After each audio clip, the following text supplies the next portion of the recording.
Bon, on se retrouve aujourd'hui dans une vidéo très simple. On va parler du Ballon d'Or et je vais également parler d'une chose un peu plus globale que je vais appeler moi-même le 11 d'or qui existe sans exister. Euh, Parce que quand on dit Ballon d'Or tout de suite, et c'est logique, hein, on pense aux meilleurs joueurs du monde au pluriel, hein, donc cette année par exemple ça va être Messi, Van Dijk, Mané, etc. Mais on a vu cette année, là au Ballon d'Or notamment, que un nouveau, une sorte de nouveau Ballon d'Or est arrivé, qui est le Ballon d'Or spécial pour les goals, que je trouve être plutôt une bonne idée. Parce que, alors on est tous contents quand on voit la cérémonie du Ballon d'Or, quand on voit, oui, est-ce que ça va être Messi, est-ce que ça va être Ronaldo, enfin ça c'est notre quotidien depuis 10 ans. À l'époque c'était est-ce que ça va être Kaka, est-ce que ça va être Xavi, est-ce que ça va être Iniesta, est-ce que ça va être Schneider, est-ce que ça va être Pirlo, est-ce que ça va être Thierry Henry, etc. etc. Aujourd'hui d'ailleurs ça pourrait... Il y a eu l'an dernier Modric, voilà, hein, les années prochaines sera peut-être, ah tiens, est-ce que ce sera Hazard, tiens, est-ce que ce sera... Sterling, tiens, est-ce que ce sera Riyad Mahrez, tiens, est-ce que... Plein de joueurs. Bref, on sait comment ça fonctionne.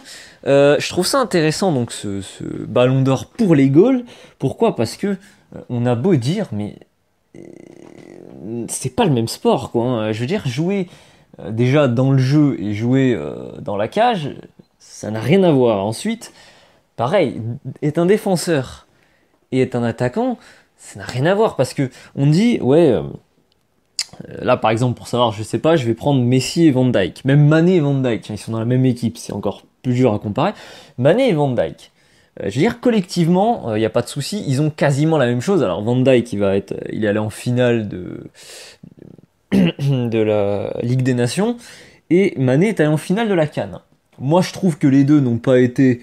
Mané il a été correct à la CAN, mais il n'a pas été transcendant non plus, et Van Dijk, ouais, il n'a pas été ouf non plus en Ligue des Nations. Donc voilà, les deux ils vont au bout, mais bon, pas été transcendant lors des derniers matchs, quoi. Voilà, c'est surtout ça. Donc je me dis qu'ils sont à peu près à égalité collectivement, hein, sachant qu'avec Liverpool ils ont sûrement joué à peu près le même nombre de matchs et ils ont gagné la même chose. Donc pas de soucis, surtout que c'est des titulaires en puissance, rien à dire. Mais donc, comment tu fais pour te dire, ouais c'est Van Dijk, ouais c'est Mané? Il faut les comparer. Pour les comparer, qu'est-ce que tu fais? Si tu compares Messi et Mané, tu vas comparer le nombre de buts, tu vas comparer le nombre de buts en nombre de matchs qu'ils ont joué, tu vas comparer le nombre de passes D, tu vas peut-être comparer le nombre de dribbles, le nombre de joueurs, enfin, de dribbles réussis, etc., le nombre de passes réussies, peut-être, voilà, bref. Si tu compares avec le nombre de buts de Van Dijk, ça n'a aucun intérêt puisque Van Dijk est un défenseur. Donc Van Dijk, je sais pas combien il a mis de buts, peut-être 3 ou 4 cette année, quelque chose comme ça. Enfin bref, ça n'a rien à voir avec le nombre de buts de Mané et de Messi. Ça, c'est clair et net. Donc comment tu fais pour comparer? Il faut prendre d'autres choses. Donc tu vas prendre là où Van Dijk a été excellé. A été excellé. Là où Van Dijk a excellé, pardon. Donc bah, le nombre de tacles réussis, le nombre de duels gagnés, le nombre de duels aériens gagnés, le nombre voilà, de têtes peut-être qu'il a remises correctement à ses coéquipiers, je sais pas, plein de stats comme ça. Pareil, le nombre de passes réussies, mais si tu compares déjà le nombre de passes réussies de Mané et Van Dijk, ça n'a rien à voir. Je veux dire, Mané, il joue dans une zone du terrain où Van Dijk, il fout pas les pieds. Et inversement pour Van Dijk avec Mané. Donc, c'est compliqué. Donc, pour comparer, t'es obligé de te faire une sorte d'avis humain comme ça en te disant, ouais, bon, est-ce que Van Dijk a mieux gagné ses duels, fait des passes derrière, tenu la baraque, etc. Ou est-ce que finalement Mané a plus apporté offensivement, débloqué des matchs, etc. que Van Dijk n'a été bon défensif? Tu vois, ça devient déjà compliqué. Bon, on peut le faire, c'est ce qu'on fait chaque année, mais ça devient compliqué. Donc moi je trouve que le Ballon d'Or pour le goal est intéressant et qu'en fait ça pourrait être intéressant pour chaque poste. Et que pour moi le Ballon d'Or c'est marrant, mais pareil, ils ont sorti... Enfin, il y a eu plusieurs, maintenant il y a le Ballon d'Or, il y a The Best, il y a le trophée de l'UEFA, etc. Donc tu as 3 remises différentes pour les mêmes joueurs. Déjà, voilà, bon bref. Et surtout que personne ne remet pareil, donc voilà. Mais on a déjà vu Van Dijk gagner le trophée UEFA, si je dis pas de conneries, et Messi The Best. Donc voilà, et ça se trouve le Ballon d'Or sera Mané, on n'en sait rien. Bref, ça pour dire que il y a quand même je veux dire, est-ce que ça a vraiment une valeur tant que ça? Je veux dire, oui, les ballons d'or, on s'en souvient, mais on s'en souvient de toute manière. S'ils n'avaient pas eu le ballon d'or, on s'en souviendrait. Je veux dire, je vais remonter très très très loin, une époque où j'ai à peine connu. Je veux dire, Lev Yashin, qui est le seul goal à avoir eu le ballon d'or, c'est un goal extraordinaire. S'il n'avait pas eu le ballon d'or, on s'en souviendrait quand même que ça a été un goal extraordinaire, tu vois. Qu'est-ce qu'on peut... Par exemple, Buffon, il a pas eu le ballon d'or. Casillas, il a pas eu le ballon d'or. On va s'en souvenir pendant des années. Parce qu'ils étaient très forts. Oliver Kahn, il a jamais eu de ballon d'or non plus. On va s'en souvenir pendant... c'est une légende du foot, quoi, voilà. Je sais pas, Roberto Carlos, il a jamais eu le ballon d'or. C'est peut-être le meilleur arrière-gauche de l'histoire. Hein.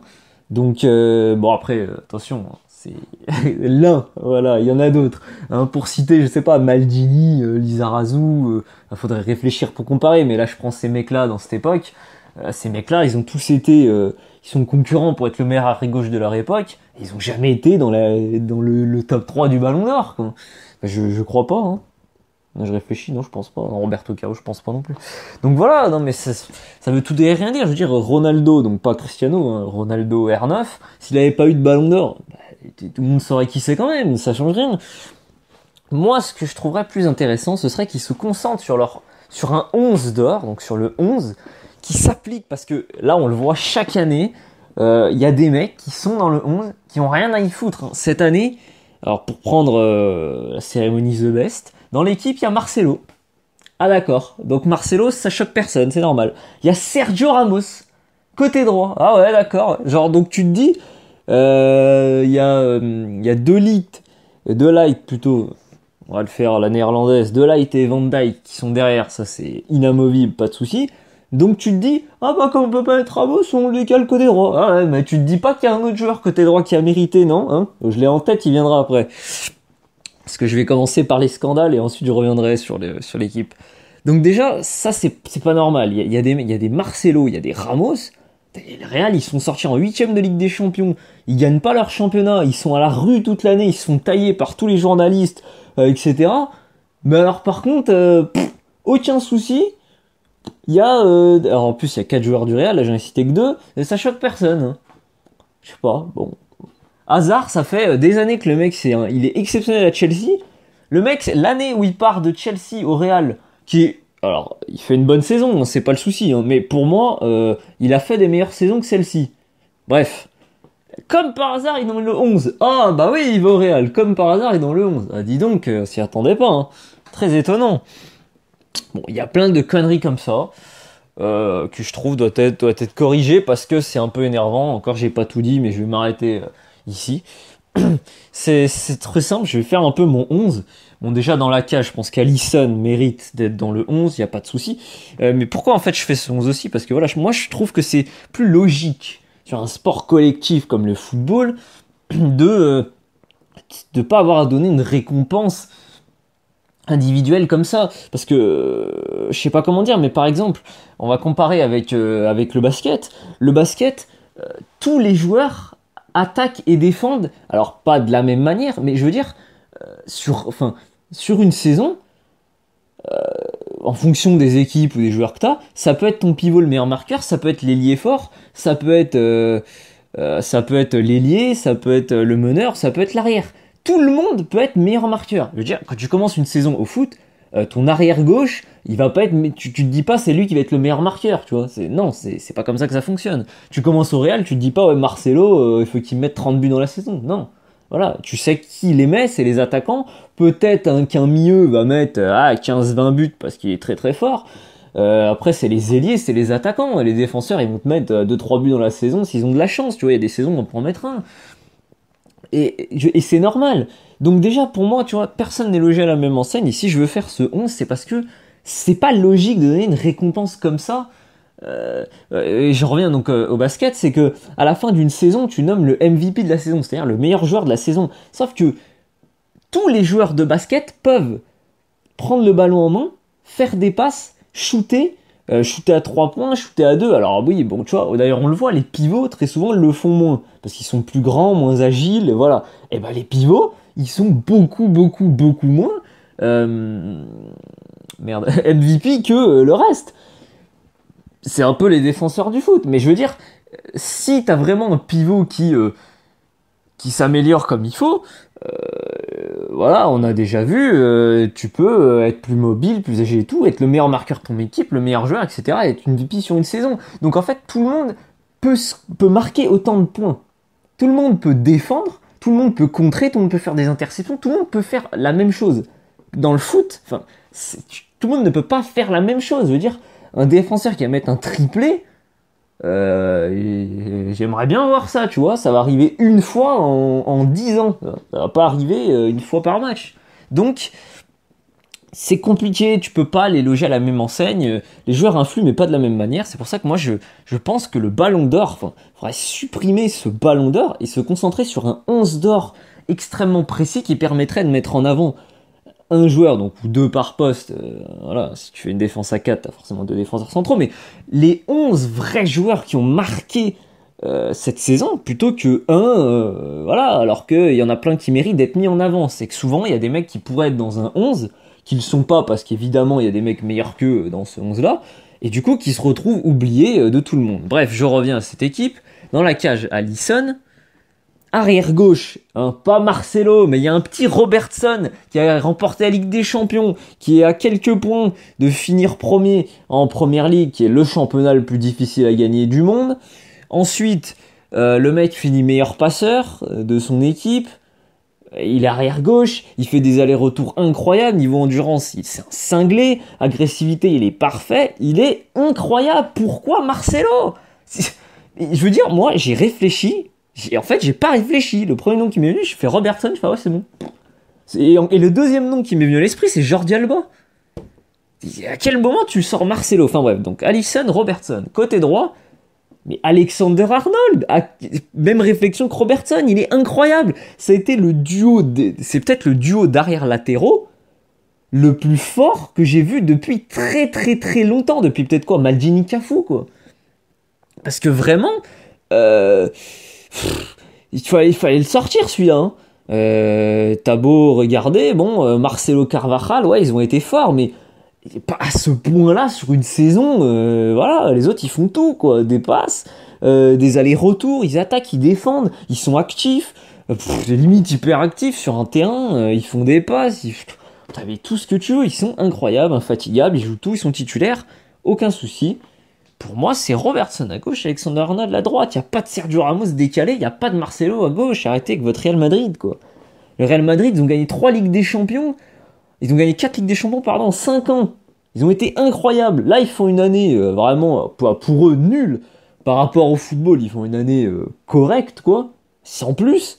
T'as les mecs qui sont dans l'équipe, oh, faut se réveiller un petit peu, non, parce qu'après je veux dire, la cérémonie du Ballon d'Or, c'est rediffusé, t'as quand même des gens qui vont pas trop regarder le foot, ou qui ont pas le temps de le suivre, t'as des gosses qui vont regarder, qui vont apprendre le foot comme ça, en se disant, ah ouais, Marcelo et Ramos, ils ont été incroyables, non, c'est fini, Marcelo et Ramos, ils ont été incroyables pendant 5 ans, là, ils sont pas incroyables, faut le dire, c'est pas une honte. Alisson, Robertson, Alexander Arnold, dans l'axe, je suis complètement d'accord avec Van Dijk, de Light, il n'y a pas de souci. Moi en numéro 6, donc je pars sur une sorte de, on va partir sur un 4-3-3. En 6, je mets De Jong, avec l'Ajax, pareil, donc j'ai pas dit De Ligt, pourquoi, mais l'Ajax c'est demi-finale de Ligue des Champions avec un jeu révolutionnaire incroyable que personne d'autre dans le monde n'arrive à pratiquer. Alors ils le font une fois tous les 10 ans, mais ils le font tellement bien. Saison absolument incroyable. Alors oui, leur championnat par contre, bon, ils le gagnent, mais c'est sûr que par rapport aux autres, ça n'a pas le même niveau. Mais leur impact face aux grosses équipes, ils sortent le Real, ils sortent la Juve, ils font un match incroyable contre Tottenham, ils sont à 5 minutes de passer, ça se joue vraiment à rien. Énorme. Donc, et De Ligt et De Jong représentent encore plus que les autres cette génération absolument somptueuse. C'est pour ça que d'ailleurs qu'il y en a un qui part à la Juve et l'autre qui part au Barça. Je continue, puisque cette vidéo va commencer à être longue après. Il y en avait des choses à dire. Je continue au milieu de terrain. Qu'est-ce que j'avais mis au milieu de terrain? Je fais ça de tête, j'aurais dû noter, ça aurait été bien plus intelligent. Non, oui, moi au milieu de terrain, j'aurais aimé me retrouver quand même. J'ai hésité plusieurs fois, j'ai changé plusieurs fois. J'aurais aimé me retrouver avec un milieu de terrain donc de Jong et devant lui. Moi j'aurais quand même mis Bernardo Silva, Eriksen. Alors oui, Bernardo Silva a joué aussi beaucoup sur le côté droit à City, je sais bien, bon, City, de toute façon avec Guardiola, t'as pas de poste, tu fais des passes, donc c'est différent. Mais je veux dire, bon, il a joué quand même milieu central, il a joué milieu offensif, il a joué un peu plus dans là, bon, il a joué ailier, voilà. Moi ça m'arrange dans ma compo, ça me permet de mettre d'autres mecs devant. Mais voilà, donc Bernardo Silva, juste incroyable ce qu'il fait avec City, c'est exceptionnel. Euh, et donc, à côté de lui, moi je récompense Eriksen parce que, alors là, Tottenham depuis le début de saison, c'est une cata, mais la saison dernière, ils sont emmenés par plusieurs joueurs, et notamment par un Eriksen, parce que fin de Ligue des Champions, Harry Kane, il rate, je crois, les quarts de finale plus les demi. Il revient en finale d'ailleurs, il est pas bon. Son, pareil, je crois que je sais plus si c'est les demi ou les quarts qui ratent, je crois que c'est, je sais plus. Bon, ils ratent une double confrontation. Bon, ils ont été bons, ils ont marqué des buts, hein, pas de souci. Mais Eriksen, oh là là là là, la patte du joueur, la capacité à influer sur un match, tout tourne par lui, tout tourne par lui. C'est lui qui distribue, c'est lui qui envoie, c'est lui qui gère le tempo, capable de mettre des coups francs. Ça, c'est le genre de mec qui a un coup franc à 30 mètres complètement contre la ligne, c'est lui qui va le tirer, il te le fout sur une tête. C'est à chaque fois pareil, hein, passe courte, passe longue, au sol en l'air. Capable de mettre des buts, une bonne frappe, voilà, coup de pied arrêté, c'est lui qui les tire. Je veux dire, y a rien à dire, quoi. À part les pénaux. Les pénaux, c'est pas lui qui les tire, mais bon. Enfin, il tire pas tous les coups francs non plus, mais quand t'as besoin d'un centre, d'un effet, une patte, c'est lui qui la met. Voilà, alors j'aurais pu mettre aussi De Bruyne, malheureusement, il lui manquait ce petit coup de chance, hein, qui fait qu'il a été un petit peu blessé, qui passe pas l'écart. Bon, voilà. Il peut. Tu mets De Bruyne, ça me choque pas. Il y a des mecs, il y a des Wijnaldum aussi avec Liverpool. Enfin, Wijnaldum, exactement. Il y a des, voilà, il y a plein de mecs, hein. Il y a plein de mecs. Mais moi, j'ai choisi donc De Jong, Eriksen et Bernardo Silva. Et je mets même donc mes trois devant qui vont être euh, côté gauche, Sadio Mané, bien sûr, bien sûr. Collectivement, Sadio Mané qui gagne absolument tout. Bon, alors, malheureusement, la CAN, il la gagne pas pour lui. Mais il va en finale de la CAN, comme j'ai dit tout à l'heure, il fait pas une CAN incroyable, mais il fait une CAN correcte. Et son équipe va en finale, donc c'est bien. Ensuite, il remporte avec des champions avec Liverpool. Il est meilleur buteur égalité du championnat anglais. Je veux dire, il n'y a rien à dire en Ligue des Champions. Je sais pas, il y a deux trois faits d'armes comme c'est lui qui obtient le penalty en finale contre Tottenham. C'est lui qui met le but contre le Bayern où il élimine Neuer sur un dribble. Bon voilà, c'est Mané, grosse saison, rien à dire, titulaire dans le 11 d'or. Alors en pointe, je vais mettre Lionel Messi, et oui, parce que je peux pas le mettre à droite, il y a un autre mec à droite, donc je mets Lionel Messi. Ben oui, il se démerde, il va se débrouiller. C'est juste histoire de dire que j'ai mes trois attaquants. Lionel Messi qui fait une saison absolument incroyable. Il met quoi, 41 buts en Liga, 41 buts. Je crois que c'est Benzema qui est deuxième meilleur buteur, il est à 21 il me semble. Et oui, 21 ou 22, l'autre est à 40. C'est hallucinant. Il fait une demi-finale de Ligue des Champions avec une équipe qui, honnêtement, en a moyennement le niveau. Alors, heureusement, il se tape United en quart, merci Paris. Mais Barcelone, c'est vraiment pas incroyable, quoi. L'équipe, déjà, joue pas bien. Et à certains postes, il y avait des manques, voilà.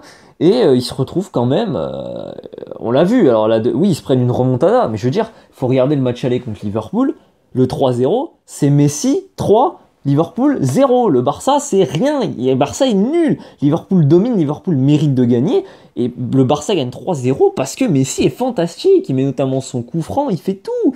En huitième de finale contre Lyon, tu sens que le mec, c'est lui, ça part de lui, il est au-dessus. C'est pas Suarez, c'est pas Sergi Roberto, c'est pas... Bon, alors Ter Stegen, si, personne a été très très fort. Mais c'est Messi, quoi. Il y a Jordi Alba, alors, Jordi Alba, il y a Ter Stegen, et il y a Messi, voilà, c'est tout.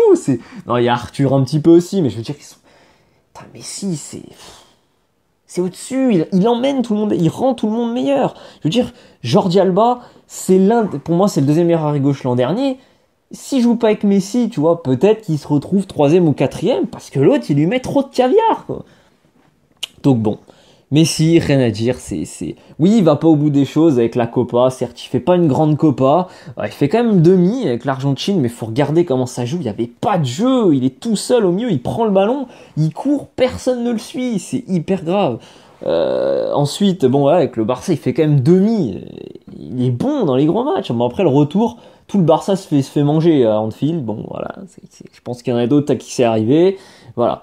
Il fait quand même demi-finale de Ligue des Champions, il remporte le championnat facilement en étant ultra meilleur buteur, et il est meilleur buteur d'Europe, il est meilleur buteur plus passeur voilà, d'Europe. Et oh. Messi, meilleur attaquant. Et le troisième, je termine avec celui dont on parle quasiment pas, alors que c'est un monstre, Raheem Sterling, que je mets donc côté droit. Parce que cette année, Raheem Sterling, en fait, pour moi, pourquoi il fait pas partie des top 3 ballons d'or, etc. Parce que, malheureusement, il y a un but qui n'a pas été validé pour City contre Tottenham qui fait basculer toute leur saison. Parce que ils font une saison de Première Ligue absolument... C'est peut-être... Je pense que c'est la plus belle équipe de Première Ligue. Parce que ça demande réflexion, l'une des plus belles équipes de Première Ligue de l'histoire. Sans contestation, je suis sûr, ils sont top 3. Je pense que tu peux aller chercher des United de Ferguson, tu peux aller chercher peut-être des Arsenal, l'année invincible, etc. On est dans ce niveau-là. La saison, c'est pour montrer aussi à quel point Liverpool a fait une grosse saison en finissant deuxième derrière cette équipe-là. Et City, ils sont monstrueux. J'ai rarement vu une machine de guerre comme ça. Trop, trop fort. Des joueurs magnifiques à voir jouer, une équipe collective parfaitement huilée, un coach qui sait absolument ce qu'il fait.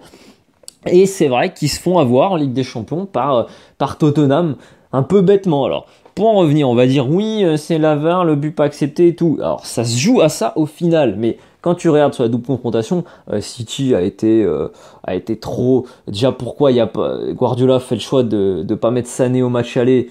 On a vu que c'était pas une bonne idée, ça manquait de mouvement, c'était moins huilé, alors que Sané était bon depuis plusieurs matchs.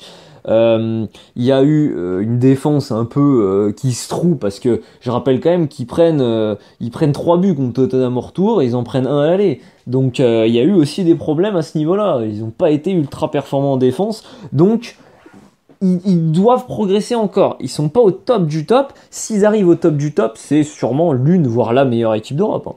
Sans conteste. Donc ils se font avoir un peu bêtement comme ça par Tottenham sur des détails et tout, ils doivent faire mieux, bon voilà, bref.